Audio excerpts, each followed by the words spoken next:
Bluthochdruck ist inzwischen schon zur Volkskrankheit geworden und immer mehr Menschen scheinen davon betroffen zu sein. Nach dem Intro erfahrt ihr, wie die Naturheilkunde einen Bluthochdruck beseitigt und wie die TCM einen Bluthochdruck einstuft.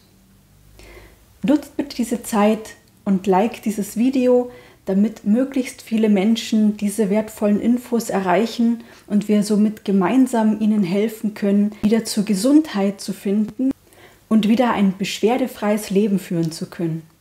Vielen Dank!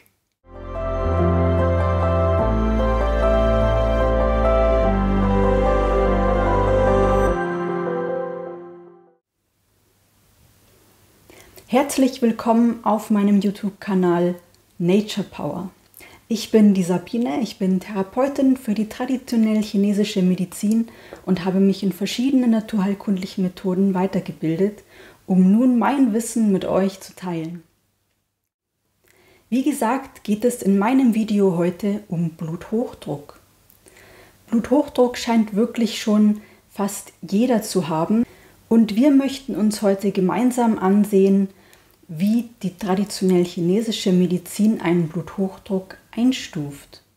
Denn nur wenn man die Wurzel des Übels kennt, kann man eine Erkrankung beseitigen oder lindern.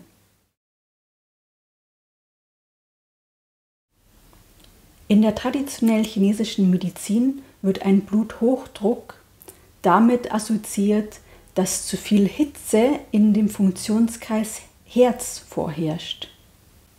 Ob diese Hitze einen direkten Ursprung hat oder einen indirekten, ist an sich hier zu differenzieren. Denn es gibt eine Herzhitze aufgrund eines Mangels an Yin oder eine direkte Herzhitze, weil eben zu viel Feuer im Funktionskreis Herz vorherrscht. Nun sehen wir uns die Symptome dieser beiden Syndrombilder an, damit ihr euch besser eingliedern könnt, welche der beiden Erkrankungen ihr habt. Als erstes sehen wir uns den Herz-Yin-Mangel an. Er kennzeichnet sich oft mit den Symptomen Vergesslichkeit, Schlafstörungen, aber auch mit innerer Unruhe verbunden, Nervosität, Schreckhaftigkeit oder auch Reizbarkeit. Natürlich treten auch Nachtschweiß oder gerötete Wangen auf. Oft hat man nachmittags oder abends ein Hitzegefühl. Trockener Mund und Durst können auch auftreten. Auch diese sogenannte Hitze der 5 Flächen. Die 5 Flächen beinhaltet die Handflächen, die Fußsohlen und das Brustbein. Manchmal kann man auch den Gesichtsbereich mit einbeziehen. Palpitationen, Tachykardie und eine Hyperthyreose wären auch Anzeichen eines Herz-Yin-Mangels, also eine Schilddrüsenüberfunktion. Auch Wechseljahrsbeschwerden können auf einen Herz-Yin-Mangel hindeuten oder auch depressive Neurosen. Nun sehen wir uns das Syndrombild Herzhitze etwas genauer an. Diese kennzeichnet sich nach folgenden Symptomen. Auch Palpitationen, sehr starker Durst, oft mit einem bitteren Mundgeschmack verbunden, auch Hitzewallungen und ein sehr gerötetes Gesicht im ganzen Bereich tritt bei einer Herzhitze auf. Auch Schlafstörungen mit vielen Träumen, Impulsivität bis hin zur Aggression können auftreten. Ein rastloses und gehetztes Gefühl. Dunkler Harn, eventuell mit Blut, da nämlich diese Herzhitze auch auf den Funktionskreis Blase überschlagen kann, wenn dieser Bluthochdruck schon längere Zeit besteht, beziehungsweise diese Herzhitze. Angstzustände und auch wieder eine Hyperthyreose können auftreten. Eine Zystitis, also eine Blasenentzündung, eine Stomatitis, eine Mundschleimhautentzündung, Aften, eine Dysurie, das ist eine schmerzhafte Blasenentleerung, oder auch Glossitis, eine Zungenentzündung. Nun seht ihr nochmal eine Übersicht der beiden Syndrombilder mit ihren jeweiligen Symptomen. Um einen Blutdruck regelrecht in die Höhen zu treiben, bedarf es mehrerer Faktoren, die Auslöser dieses Bluthochdrucks sein können. Bei einem Bluthochdruck sind oft die Gefäße verengt oder es entsteht sogar eine Arteriosklerose, die zu Folgeerkrankungen wie Herzinfarkt oder Schlaganfall führen können. Ihr seht also, wie wichtig es ist, dieses Beschwerdebild so schnell es geht zu behandeln, damit es nicht noch weiter zu schlimmeren Erkrankungen kommt. Vor allem trägt hier die Ernährung eine wesentliche Schlüsselrolle dabei, ob wir unter Bluthochdruck leiden oder nicht. Und nun sehen wir uns erstmal im Ernährungsteil die wichtigsten Lebensmittel an, die einen Bluthochdruck wieder senken können. Als erstes ist hier der fette Seefisch oder Algen zu erwähnen. Denn gerade in den fettigen Fischsorten, wie zum Beispiel Makrele, Karpfen, Hering, finden wir die guten Eicosanoide. Diese haben die Eigenschaft, die Prostaglandine der Serie E1 zu vermehren, die natürlich den Blutdruck senken können. Diese sind bitte nicht zu verwechseln mit den Prostaglandinen der Serie E2, die Entzündungen und Schmerzen verursachen. Des Weiteren können diese Prostaglandine der Serie E1 dazu führen, dass Entzündungen zurückgehen und sogar Schmerzen reduziert werden. Hierbei möchte ich noch unbedingt erwähnen, dass es zu beachten gibt, wenn man Schmerzmittel einnimmt, dann kann nämlich Folgendes passieren, dass man diese Prostaglandine der Serie E1 ebenfalls unterdrückt. Da ein Schmerzmittel nicht unterscheiden kann, welches dieser Prostaglandine es unterdrückt, ob von der Serie E1 oder E2, werden alle unterdrückt. Das bedeutet, es kann vorkommen, dass Patienten, die Schmerzmittel einnehmen müssen, auch gleichzeitig auf einmal einen Bluthochdruck bekommen. Das ist auf jeden Fall sehr wichtig zu beachten. Und wenn die Schmerzen nicht zu stark sind, würde ich auf jeden Fall von Schmerzmitteln abraten. Aber besprecht dies auf jeden Fall unbedingt mit eurem Arzt, denn dieses Informationsvideo kann keinen Arzt ersetzen. Und ein Arzt, der hat euch vor Ort eben da und der weiß, welche Beschwerden ihr habt, welches Krankheitsbild, und der kann das viel, viel besser entscheiden, ob ihr jetzt diese Medikamente nehmen sollt oder nicht.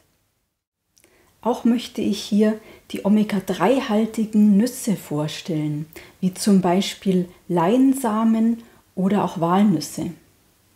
Diese enthalten ebenfalls diese Eicosanoide bzw. diese Eicosapentaesäure, kurz EPA genannt, die ebenfalls diese Entzündungen reduzieren und somit euren Blutdruck auch wieder senken. Auch die Anthocyane aus den roten Beeren, wie zum Beispiel Erdbeeren, Heidelbeeren, Cranberries oder auch den Granatäpfeln, wirken gefäßerweiternd und können dadurch natürlich euren Blutdruck wieder senken. Außerdem wirken diese sekundären Pflanzenstoffe entzündungshemmend. Auch das enthaltene Beta-Glucan aus Hafer wirkt hier bei Bluthochdruck wieder positiv. Denn Beta-Glucan hat die Eigenschaft, einen wertvollen positiven Effekt auf euren Blutzucker und auf eure Blutfettwerte zu wirken, was natürlich hier wieder positiv sich auf eure Gefäße auswirkt und damit den Blutdruck senkt.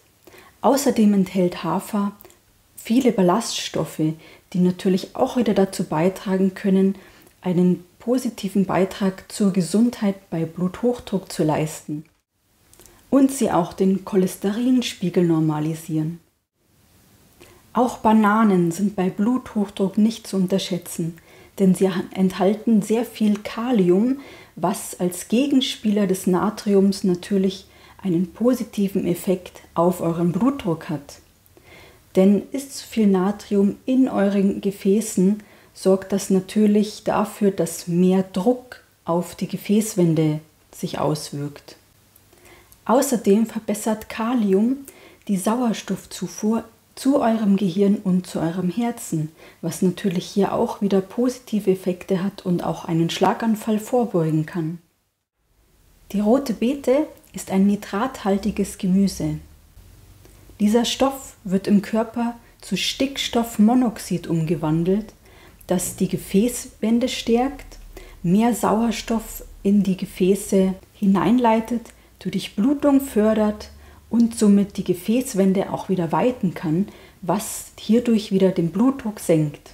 Außerdem spendet die rote Beete durch diese Wirkung viel Energie und macht wach. Aber Vorsicht! Zu viel rote Beete kann zu Nierensteinen führen, wegen dem Oxalsäuregehalt. Also sollte man hier bitte vorsichtig sein, wenn man unter Nierensteinen leidet. Kakao statt Kaffee, das ist die neue Devise bei Bluthochdruck. Kakao enthält bestimmte Polyphenole, die nicht nur entzündungshemmend wirken, antioxidativ und aktivierend auf dieses Stickstoffmonoxid.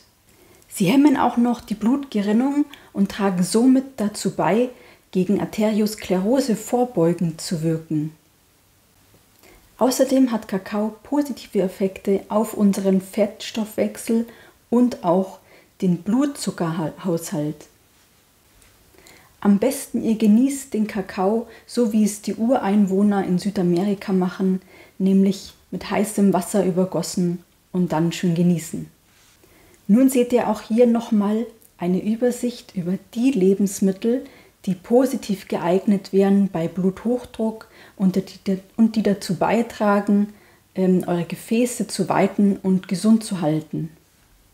Aber natürlich gibt es auch wieder Lebensmittel, die euren Blutdruck in die Höhe treiben können und die ihr bitte meiden solltet. Im Folgenden erwähne ich die wichtigsten dieser Lebensmittel und versucht sie wirklich weitgehend aus eurer Ernährung erstmal zu streichen, bis euer Blutdruck wieder ein normales Level erreicht hat. Wie gerade eben erwähnt, wäre Kaffee bitte zu meiden, denn er trocknet euer Yin aus, was natürlich euren Herz-Yin-Mangel verschlimmern kann und somit eine indirekte Herzhitze erzeugt, die den Blutdruck ansteigen lässt. Daher meine Empfehlung, die Alternative mit dem reinen Kakao. Lammfleisch hat ebenfalls diesen erhitzenden Effekt auf euren Körper. Er kann aufs Herz überschlagen und somit euren Bluthochdruck natürlich wieder in die Höhen treiben. Meine Alternativempfehlung wäre hier wieder der fettige Seefisch mit seinem EPA-Stoff, der den Blutdruck wieder senkt und die Gefäße weitet. Salz gehört dem Funktionskreis Niere an und im Zerstörungszyklus der 5 Elemente weiß man, dass die Nieren das Herz angreifen können.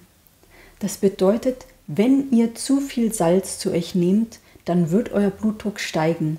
Dies ist allgemein bekannt und ist auch in der normalen Schulmedizin nicht anzuraten, zu viel Salz zu euch zu nehmen, wenn ihr Bluthochdruck habt. An diesem sogenannten Zerstörungszyklus kann man auch zurückverfolgen, warum man bei Bluthochdruck oft auch unter Blasenentzündungen leidet. Denn das Partnerorgan der Niere wäre die Blase. Versucht stattdessen auf jeden Fall den Salzkonsum einzuschränken, denn völlig salzfrei zu leben wäre auch sehr schädlich. Ihr könnt zum Beispiel auch Algensalz verwenden oder Gomasio. Das sind Sesamsamen mit Meersalz zerstampft, die in der ayurvedischen Medizin bekannt sind. Bei beiden spart ihr Salz ein und das kommt natürlich eurem Blutdruck wieder zugunsten. Auch Vorsicht ist geboten bei einer übermäßigen Zufuhr von Lakritz oder auch Süßholz. Denn beides sorgt nämlich dafür, dass vermehrt Kalium aus eurem Körper ausgeschwemmt wird, was euren Blutdruck natürlich in die Höhe treibt.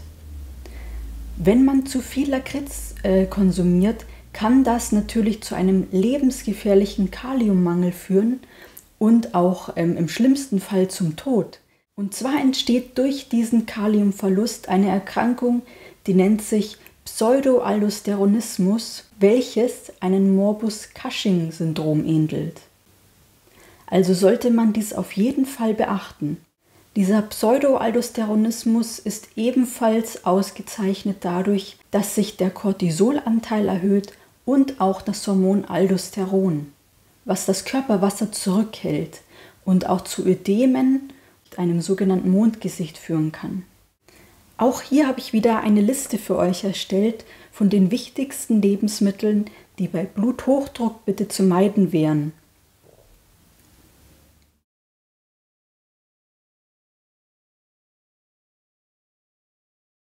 Natürlich habe ich auch hier wieder einen Heiltee für euch zusammengestellt, der euch dabei helfen kann, euren Blutdruck wieder zu senken, dann eure Blutfettwerte wieder in ein normales Gleichgewicht zu bringen, beziehungsweise eure Fettverdauung anzuregen und natürlich eure Gefäßwände zu schützen.